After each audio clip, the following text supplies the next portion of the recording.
What's up, everybody? So today I want to answer one of the most asked questions ever involving saxophone, jazz, and classical.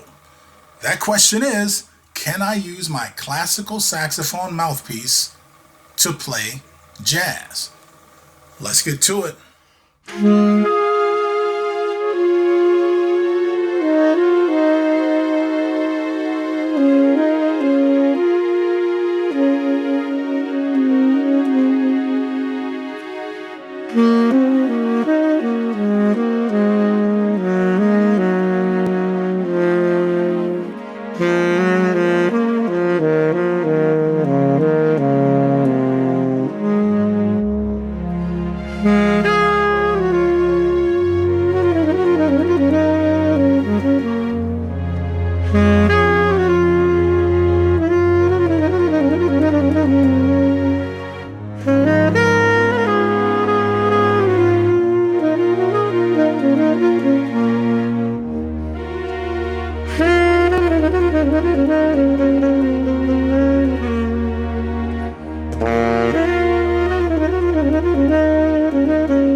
Alright, so today I'm going to use my Selmer Soloist classical saxophone mouthpiece. This is in the E facing.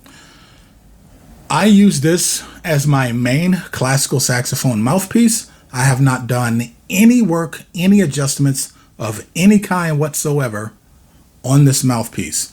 Now, I know what you're saying. Hey, man, Joe Henderson, he used a short shank Selmer Soloist, but I'm pretty sure that he had those mouthpieces, or at least that mouthpiece worked on. This is just straight out of the box that you get at legit classical saxophone school, so to speak. But at any rate, that's what I'm using for this. And as you can hear, I'm even using my classical saxophone reed. This is my, what the heck is that? I think it's a V12, but it's a 2.5 Van Dorn V12 reed, total classical saxophone setup. So the difference between playing jazz and playing classical, it's really not in the equipment. I don't want to be one of those YouTube saxophone players that's telling you, hey man, you don't need any of the expensive stuff. You don't need to get the good stuff. Just buy all this cheap stuff. It's just you anyway.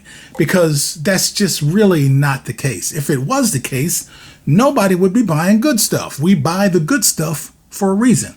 And the reason is the good stuff is the better tool for the job. You can eat spaghetti with a hammer if you want to. I mean, you can do it, but I'd rather just use a fork. And if I really want to be fancy, I'll get like one of them real fancy spaghetti eating forks. You know what I'm saying?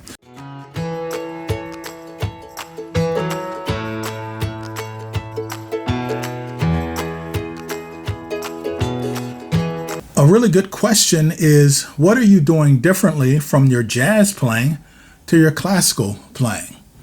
But I think an even better question is, what am I doing that's the same? Now, I recently put out my saxophone sound development book, and I left out a lot of stuff that's not core, essential to developing your saxophone sound. So this is not a jazz book on how to develop your jazz sound. It's a book on how to develop your sound on saxophone. You got to understand the fundamentals of sound production on a saxophone, which is tone, subtone, which is how much air is actually in that sound, dynamics, vibrato, and articulation. These are the 5 core things. Those are the things that I slightly manipulate in order to reinforce whether I'm playing classical or whether I'm playing jazz. I alter those things. I change up my timbre a little bit. I make it darker. I'm using a tighter embouchure. I still use a lip out embouchure when I play classical. I know a lot of people, they learn you got to use this embouchure for classical and this embouchure for jazz. I never use the standard classical saxophone embouchure, or what we pretty much just call a clarinet embouchure. This is a clarinet.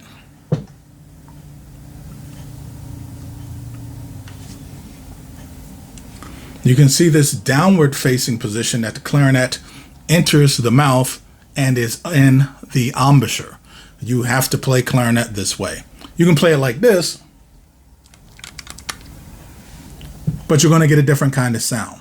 You can't play a saxophone like this, so don't use a clarinet embouchure. Learn to use a saxophone embouchure. Yes, even in classical music. A big advantage you're going to have by using a classical saxophone setup in a jazz setting is that you are going to sound very unique. Unique to a point where you're really going to stand out, and you can start to emulate those guys who are really known for having a dark and pretty sound, like Paul Desmond, Stan Getz. You can really, really stand out.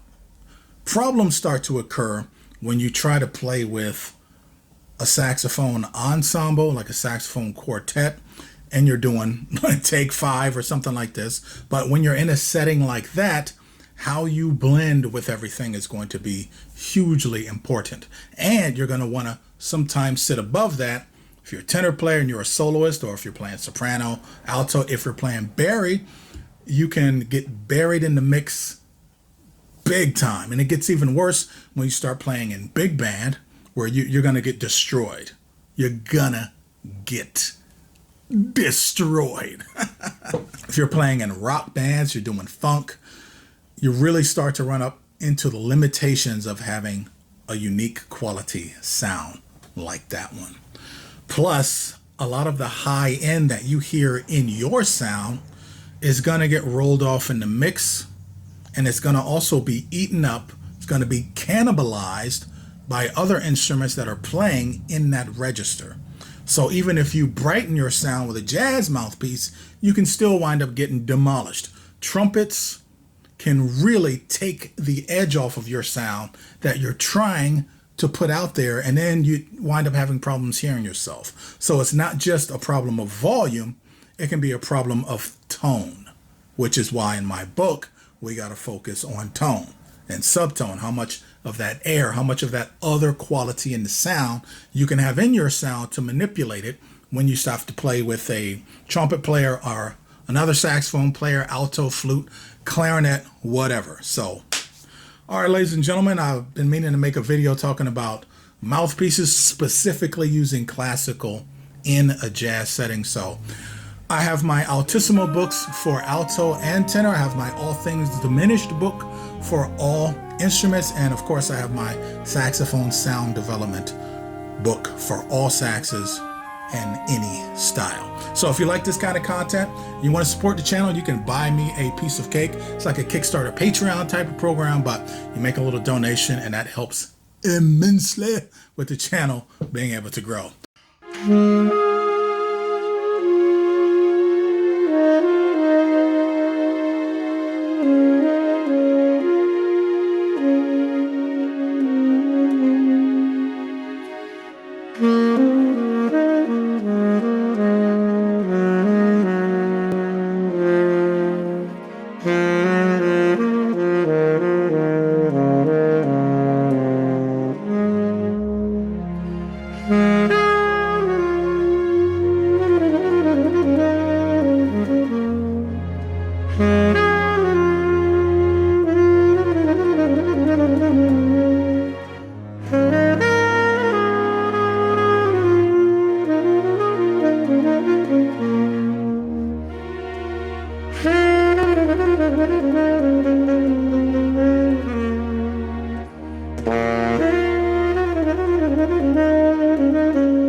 All right, that's all I got for you. Thanks for tuning in. See ya.